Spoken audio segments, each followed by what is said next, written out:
எவள் திருமுகத்தை பார்த்தால் நமக்கு சந்தோஷம் ஏற்படுகின்றதோ. ஐயோ இன்னைக்கு தாயாரை பார்த்து சார், பார்த்ததுலேருந்து ஒரே எனக்கு துக்கமா இருக்கு, யாரும் சொல்ல மாட்டா. பார்த்ததுலேருந்து சந்தோஷமா இருக்குங்கிறாளா, சந்திராம். அவ்வளவுதான்.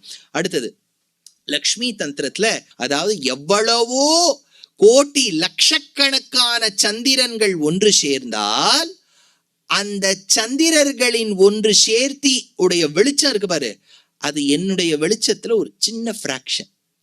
இப்போ ஒரு 1,00,000 சந்திரனை ஒன்னா சேருங்க, அதுல எவ்வளவு பிரகாசம் இருக்கும். இப்போ 0 வாட்ஸ் 10 வாட்ஸ் 20 வாட்ஸ் மாதிரி அவ்வளவு சந்திரனை ஒன்னா சேருங்க, ஒரு வெளிச்சம் இருக்குமா? அது தாயாருடைய பிரகாசத்துல ஒரு சின்ன ஒரு விள்ளலம் துளியம். அதனால சந்திரனும் பிரகாசிப்பது அவளாலே அப்படின்னு சொல்லுவதால் சந்திராம். இன்னொன்னு நம்ம தெற்குலயும் உண்டு வடக்குலயும் உண்டு.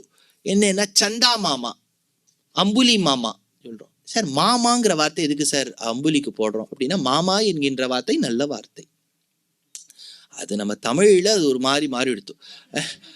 அதனால மாமானா என்ன உறவு அப்படின்னா, அம்மாவோடு திருத்தாயாரோடு கூட பிறந்தவர், அண்ணாவாக இருக்கலாம் தம்பியாக இருக்கலாம், மாமான்னு சொல்றது வழக்கம் உண்டு. இப்ப யோசிச்சு பாருங்க, இப்ப எல்லாரும் சொல்ல கடவுளை நம்புகிறேன் நம்ப மாட்டேன் இதெல்லாம் ஒரே சர்ச்சை ஓடுறது. ஆனா வாத்துல குழந்தைக்கெல்லாம் சொல்வது சந்தா மாமா அம்புலி மாமா அப்படின்னு சொல்றா. அப்படின்னா சந்திரனை மாமான்னு ஒத்துண்டாச்சு. இப்ப சந்திரனை மாமான்னு ஒத்துண்டா சந்திரனோடு கூட பிறந்தவளை நம்ம அம்மான்னு ஒத்துக்கணும். அப்படி தாயாரோடு கூட பிறந்தவர் தானே மாமா. அப்படின்னா சந்திராம் சந்திர சகோதரியும், சந்திரன் எப்போ மாமா ஆயிட்டாரோ சந்திர சகோதரி தானே அம்மாவாவோ. அவ எப்ப அம்மா ஆயிட்டாரோ அவர் தானே அப்பாவாவர். மாதாதேவி துவமசி பகவான் வாசுதேவ பிதாமே ஜாதசோகம் ஜனனி உபயோகோ ஏகலட்சியம் தயாயான்னு தேசிகன் எடுத்தார். அதனால சந்திராம். அடுத்தது பிரபாசாம், எவள் ஒருவள் அவ்வளவு காந்தியோட பிரகாசிப்பவளோ, the one who is so full of splendor and radiance, she is referred to by the word பிரபாசாம். அதனால அவளுக்கு தேக காந்தி மட்டும் இல்ல ஆத்ம காந்தியும் இருக்கு. அதனால புகழ் உண்டு புகழ் உண்டு, புகழாய் புகழாய்னு சொல்லுவதால் நல்ல ஒரு பிரசித்தமான ஒரு யசஸ் உண்டு.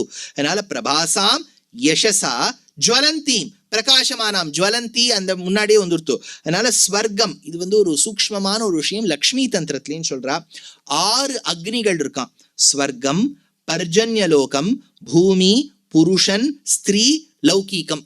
6 விதமான அக்னி இருக்கான். 6 விதமான ஹவிஸை இந்த 6 விதமான அக்னிக்கும் சமர்ப்பிக்கிறோம். என்னென்ன? ஸ்ரத்தா, சோம, ஜலம், அன்னம், வீரியம், ஹவிஸ். அப்பேற்பட்ட 6 விதமான அக்னிக்கும் கொடுக்கப்படக்கூடிய 6 விதமான ஹவிஸுக்கும் அத்தனை தேவதைக்கும் அந்தர்யாமியாக இருப்பதால் எனக்கு ஜுவலந்தின்னு பேரு அப்படின்னு தாயார் லக்ஷ்மி தந்திரத்துல சொல்றாளாம்.